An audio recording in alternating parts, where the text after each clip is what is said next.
What's up guys, welcome to Monchkinz Gaming, where we take your gaming to the next level. This is Monchkinz logging in to bring you another Dissidia Final Fantasy Opera Omnia video, and welcome back to another Should You Pull video, where I give you my opinions for upcoming banners coming to the global version of the game. In today's video, we're going to take a look at Warrior of Light's LD/Burst banner, which is basically releasing when the Act 2 final chapter part 2 comes out. So there's a couple of reworks on this one, so let's get on with it, and that includes Warrior of Light as well, which is quite surprising because to me he is already a pretty good character, and now they are just giving him a little bit of tweak, a little bit of improvement.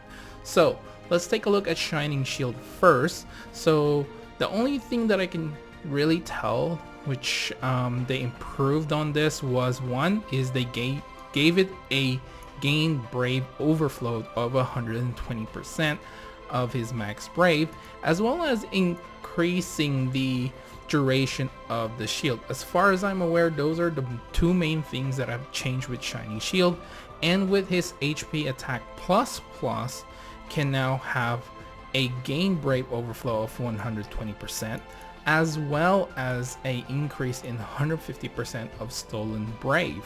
So those are the biggest things that I can really tell that they change. Obviously the HP attack plus has, I think, have been improved as well from what I can tell, because they have improved the HP attack plus. This used to be the HP attack plus, and now they further improved that. So moving on to Throw Buckler extension, the biggest thing that I can tell here is actually the stolen brave of 180%, whereas previously it was only 150% max brave overflow, as well as granting 7 turns of Will of Light instead of 5 turns. So those are the biggest ones, and obviously improving the effective shield extends duration by 2 is another thing, because as far as I'm aware they all stake at around 5 turns if I remember correctly. You can correct me if I'm wrong down in the comments below, but those are the biggest things that I can you know, when I'm comparing it in game, since we still don't have it, at least at the time of this recording. And then he gets his LD weapon. I'm not going to go over his EX Plus because that's been out for quite a long time. Now his LD weapon will give him the LD ability Bitter End. Basically this raises the party's brave based on his initial brave, just like all of his abilities. And then we'll do an 8 hit range brave plus HP attack. This will have a 180% max brave overflow, as well as a 50% splash damage.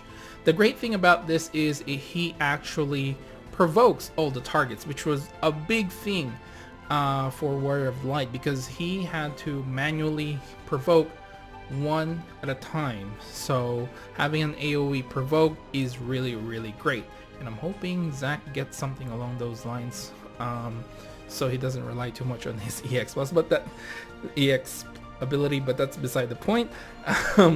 All tanks I really like if they have an AoE provoke, so this is really great. It also grants him a special effect called the Guardian Shield for 5 turns, and for 7 turns his shield, he grants the shield equal to 300% of the initial brave. So while the Guardian Shield is active, now this is basically what it gives him and the entire party. It gives the party an initial brave up, max brave up, and attack up, as well as increasing the party's defense as well. And it also reduces the HP damage taken by the party members based on the remaining value of the shield. It is a pretty good ability, or I should say a pretty good effect overall. So at 1 out of 3 you get the increased brave damage with bitter end, and as well as increasing the initial brave and his attack as well. At 2 out of 3 this gives him 5 turns extra of Guardian Shield, and then at 3 out of 3 just gives him 1 extra use of Bitter End, making it a total of 3 uses. Now as for his burst weapon, it gives him the burst ability Ultimate Shield. Now this again raises his brave based on the initial brave, and will do a 12 hit AoE range brave plus AoE HP attack. The HP damage is going to be split, and it will have increased damage if there is only a single target. Now the burst effect for this one only lasts for 4 turns, and it's actually a very supportive burst effect. Basically, depending on what the remaining value of the shield is on a certain party member, they will gain that brave. And it also increases the party's max brave overflow limit of stolen and gain brave. So pretty supportive burst effect. So I mean, it's okay, because I mean it only lasts for 4 turns. It's not a lot, and Warrior of Light tends to especially if you use his abilities, jump turns, so you might not be able to use it as much unless you're just using his HP attack. But nonetheless, it is very supportive and very helpful as long as you have the shields. Okay, now let's move on to Laguna's rework. He's gonna be getting a rework and his EX Plus as well. So let's take a look at the first one, which is going to be his Grenade Extend. Basically, this will get 2 extra uses, that's the biggest thing, and we'll also get a extra 150% max brave overflow limit. Otherwise, it is pretty much the same. Now, as for the shotgun extension, this basically increases the brave hit count to 6, and as well as increasing the max brave overflow to 150% as well. This I do believe this is pretty old as well. This slightly improved. Looking at the game right now, as you guys can see, I do have my emulator up. Yes, so that is basically it. Just double checking there. That is basically it. So basically increase in brave hit count, and then he gets a 150% max brave overflow limit on his shotgun ability. Now he gets a EX Plus or realization. So basically at 0 out of 3, increasing the potency, increasing max brave overflow, increasing making his debuff frames now, so all targets for 6 turns. So this includes the medium attack down, medium defense down, and the medium speed down. At 1 out of 3, this increases his max brave and attack. At 2 out of 3, he gets all his buffs up basically for 6 turns, and grants the party a max brave up as well for 6 turns. When the battle starts, he will inflict a frame debuff now on all the targets for 6 turns. And finally, at 3 out of 3, when he's using his Ragnarok Buster, it will now do a 6-hit AoE range brave plus single target HP attack delivered twice, and increasing potency, and he gets a brave attack plus plus and an HP attack plus plus as well. Now overall, what do I think of his realization and his rework? Honestly speaking, it's a little bit underwhelming. The thing here is, do you need a debuffer? If you already have Kefka, which has a lot of like frame debuffs, if you have invested on him, it's very unlikely that you will be investing on Laguna. It's mainly only if you need a debuffer. The biggest thing here is he does do frame debuffs now, so there's a lot less debuffs that you can inflict, especially if you are fighting for spots, especially if you have, once again, if you have Kefka already, he basically fills up all 6 slots of debuffs.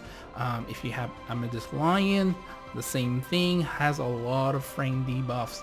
So if you already have a lot of those characters, then you're probably gonna skip on Laguna. Now obviously the biggest thing here is both Amethyst Lion and Kefka are magic based characters, and Laguna is going to be a range character. So I guess if you want to really be specific and fill in that role of a range debuffer, I suppose you can invest on Laguna, but to me, he is kind of underwhelming and probably not deserving of going all out. But if you are going to invest on him, I do suggest 3 out of 3 because you need that extra damage, man. That delivered twice, 6-hit AoE, I mean, that is very, very helpful to have. Now, let's move on to Thancred.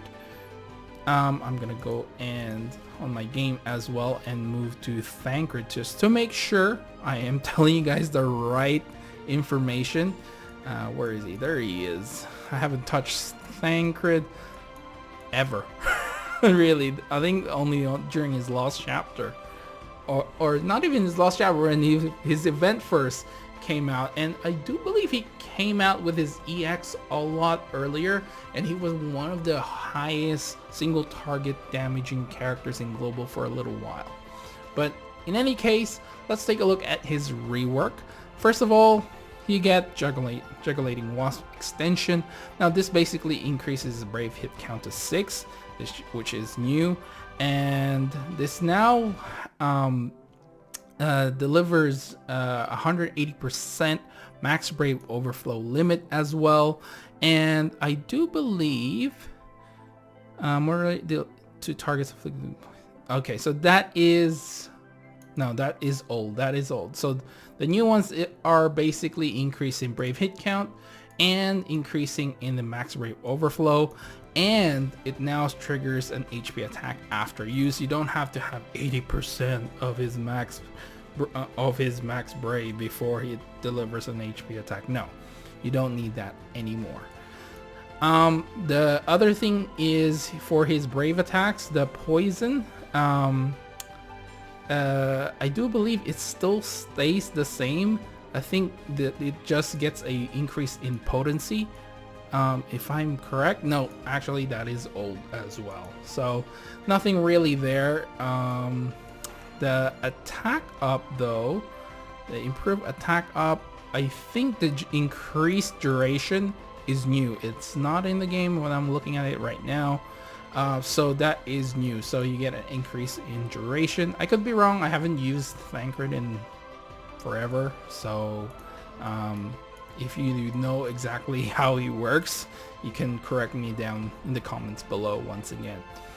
As for his Shadow Fang, it does get increase in usage, whereas before it was only +1 and now it's +3. It also increased in brave hit counts and again max brave overflow limit. This also now has a 50% splash damage, which is new, and also inflicts poison on all the enemies as well. Now the poison reduces the enemy's brave by 120% of their initial brave. I don't know how high his poison debuff reduces the brave before, but it's not written in the game, so yeah, I think it's a little bit higher. I could be wrong, but that's basically it. He does get his EX Plus as well, so at 0 out of 3 he gets an increase in brave potency, increasing the max brave overflow limit to 150%. It gets increased in brave hit count to up to 8 with his Bavakakra.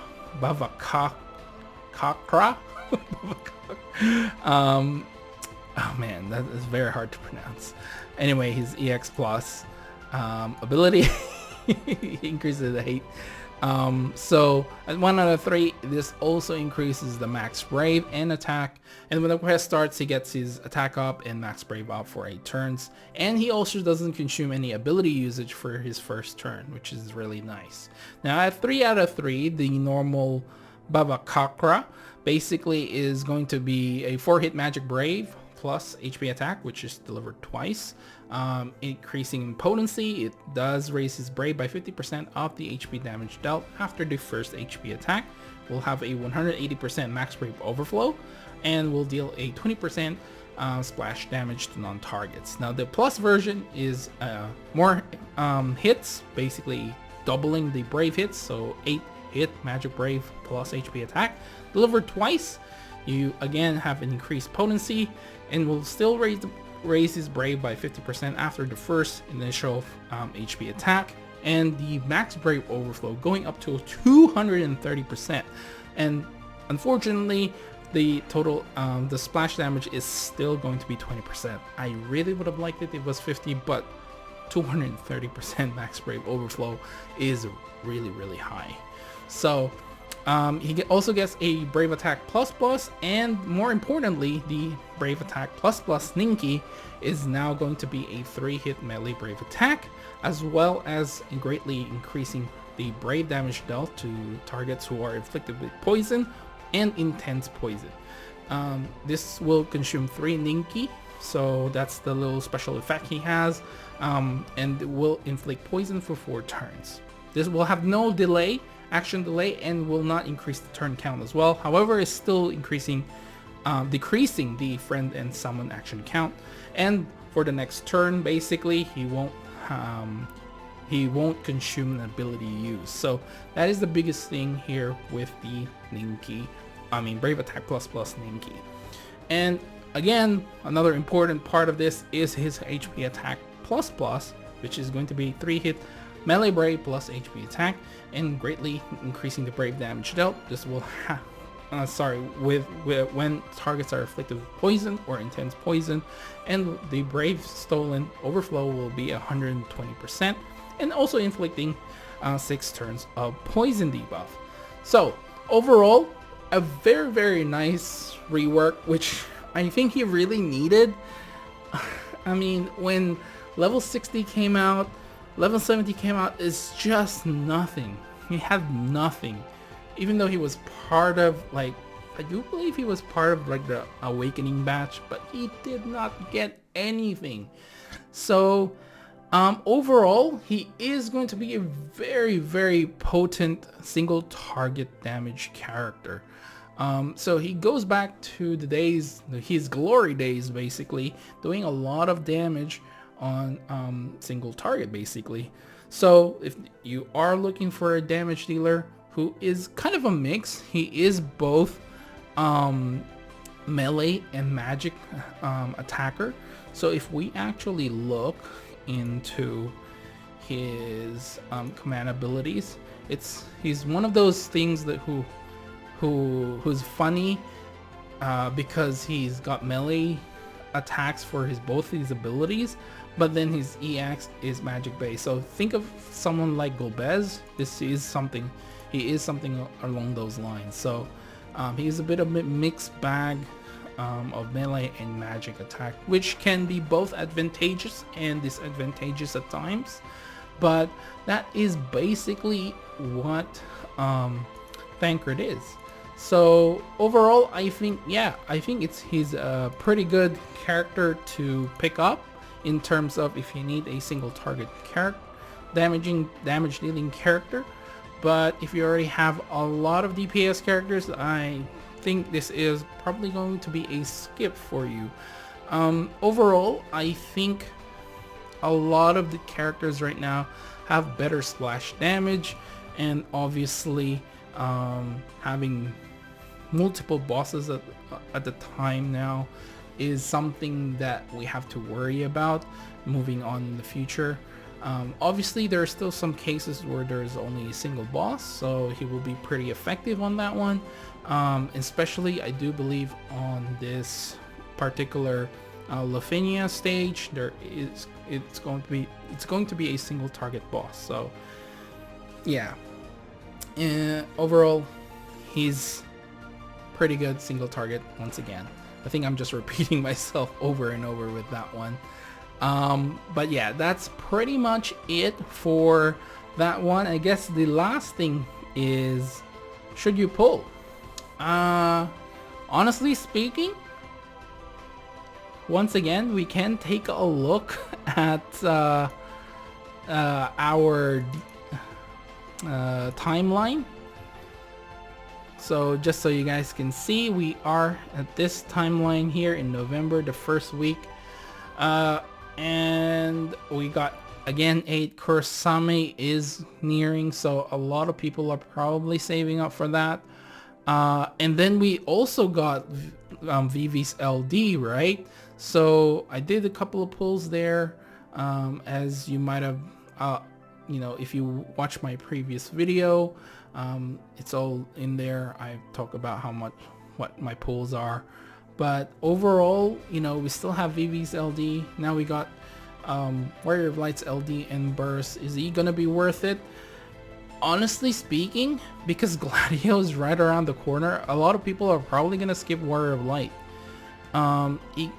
But to me, he is a pretty solid character. So if you are going to invest on him, he's going to be very useful if you do have the extra resources to do so. So I think this is going to be in the maybe, in the maybe category, only because it's really going to depend on, do you already have a good tank to begin with?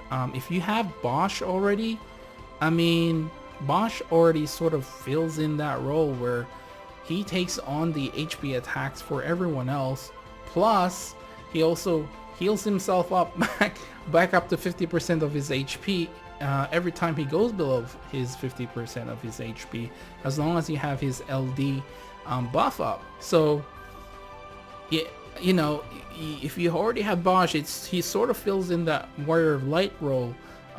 Granted, Warrior of Light is more supportive than Bosch because he provides Brave Battery as well, and with his including his LD weapon and his burst, he has a lot more supportive abilities as well.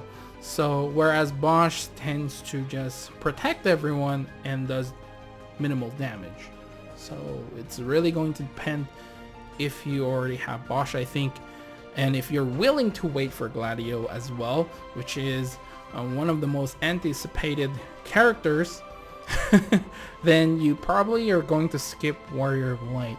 So yeah, that's my opinion on this one. It's going to be a maybe pull. Personally, I don't have the resources. Personally, I don't have the resources. I might do some ticket pulls just to test my luck if I get his LD, and then just give up after I getting his LD. I'm not gonna be chasing for a burst. Unfortunately, I don't have the resources. But that is basically it. Again, all the information that I have given here are in the description below. Thanks to Dissidia DB for all the information, and I will leave a link on the Reddit post as well when it comes to all the different rework stuff like that. It will be there. And again, thanks to Jake Matt's you know, updated visual forecast now. So yeah, that is it for this video, guys. Please do remember to click like and subscribe once again if you haven't already. It does help the channel, and I really do appreciate it. Again, I'm sorry and I do apologize that the video format is like this at the moment. This is not going to be permanent. As soon as I'm finished with the night shift and probably had a good break from, you know, the night shift, things will go back to normal the way I usually do it. So I do apologize, but don't worry, everything will go back to normal by in 2 weeks time, basically. Hopefully I get enough rest, and you know, I actually get back to work pretty quickly after my night shift. So I'm still sussing it out how I'm going to be feeling at that time. So anyway, I already said leave a like and subscribe. So follow me on Twitter and on Facebook at Monchkinz Gaming, and leave down in the comments below if you're planning to pull on this. Are you pulling for Warrior of Light, Laguna, or Thancred? Let me know down in the comments below. This is Monchkinz logging off. Thank you very much for watching, and I will see you guys in the next level.